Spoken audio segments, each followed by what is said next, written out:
CCTV footage में लाल घेरे में दिख रहा शख्स संजय रॉय है। 8-9 अगस्त के दरमियान भोर के 4:03 पर वो आरजीकर मेडिकल कॉलेज के सेमिनार हॉल में जाते हुए दिखा।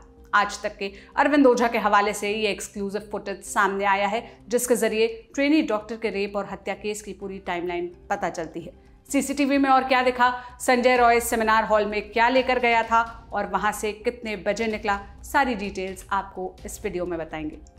पहले तो ये बताते चले कि अरविंद ओझा के हवाले से जो सीसीटीवी सामने आया है, ये उस घटना का पहला पुख्ता सबूत है जिसमें साफ तौर पर आरोपी संजय रॉय नजर आ रहा है।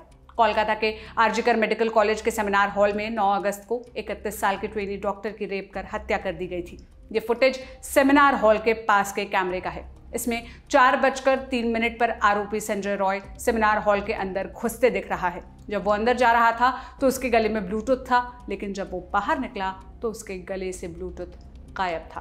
फुटेज में संजय जीन्स और टी-शर्ट पहने नजर आ रहा है और उसके हाथ में हेलमेट भी है। इस तरह का हेलमेट कोलकाता पुलिस के अधिकारी इस्तेमाल करते हैं, जो वर्दी का हिस्सा है। बताते चले कि इसी सीसीटीवी के आधार पर पुलिस ने संजय रॉय को अरेस्ट किया और इसी से केस की पूरी टाइमलाइन पता चलती है।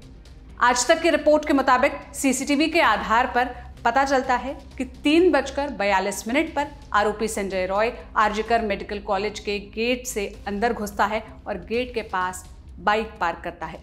3:48 पर संजय रॉय इमरजेंसी बिल्डिंग में घुसते हुए दिखाई देता है और बिल्डिंग के रैंप पर नजर आता है। 4:03 पर घटनास्थल यानी जो सेमिनार हॉल है उसके पास संजय रॉय तीसरी मंजिल के गलियारे में नजर आता है। 4:32 पर आरोपी संजय रॉय तीसरी मंजिल पर चेस्ट वार्ड से बाहर कथित तौर पर पीड़ित डॉक्टर के साथ बलात्कार और हत्या करने के बाद आते हुए दिखता है और 4:37 पर संजय रॉय बाइक पर सवार होकर आरजीकर अस्पताल से निकल जाता है। ये सीसीटीवी फुटेज क्यों अहम है, यह हम आपको अब बताने जा रहे हैं। एक तो 9 अगस्त को संजय रॉय की अस्पताल में मौजूदगी ये साबित करता है। दूसरा ये कि सीसीटीवी फुटेज अगर आप देखें तो उसमें गले में ब्लूटूथ लटका हुआ है, लेकिन जब वो वापस आता है तो वो ब्लूटूथ उसके गले में नहीं होता है, वो सीसीटीवी में दिखाई दे रहा है। वो ब्लूटूथ क्राइम सीन पर पीड़िता के जो सामने है वहां पर छूट गया था और जो कोलकाता पुलिस ने रिकवर किया था। उसके बाद जब संजय रॉय को गिरफ्तार किया जाता है तो उसके फोन से वो ब्लूटूथ कनेक्ट हो जाता है और यही सबसे बड़ा एविडेंस साबित होता है। तो ये सीसीटीवी अगर फुटेज आप देखें तो इसमें संजय रॉय आपको दिखाई दे रहा होगा।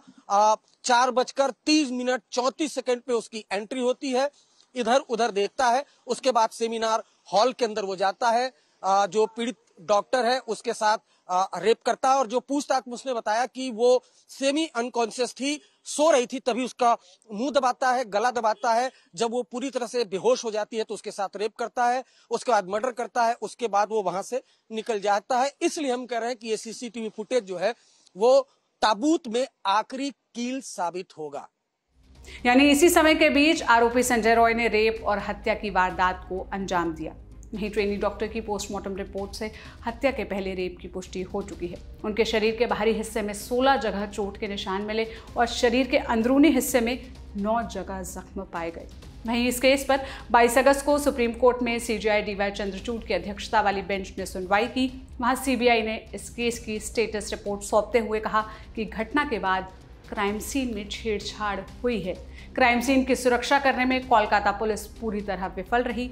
कोर्ट में चल रही सुनवाई में पश्चिम बंगाल सरकार का पक्ष सीनियर एडवोकेट कपिल सिब्बल रख रहे थे। उन्होंने सीबीआई के उस दावे से इनकार किया जिसमें कहा गया था कि क्राइम सीन में बदलाव किया गया। सिब्बल ने कहा कि हर चीज की वीडियोग्राफी करवाई गई थी। इस दौरान सीजीआई चंद्रचूड़ ने कहा कि घटना होने के बाद सुबह 10:10 पर अप्राकृतिक मौत का मामला दर्ज किया गया, लेकिन क्राइम सीन को उस रात 11:45 पर सुरक्षित किया गया।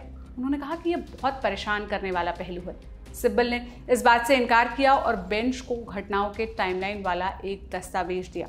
जस्टिस मनोज मिश्रा ने आगे कहा कि पोस्टमार्टम शाम के समय किया गया था, जबकि अप्राकृतिक मौत यानी अननेचुरल डेथ का जो मामला है उसे सुबह ही दर्ज किया गया।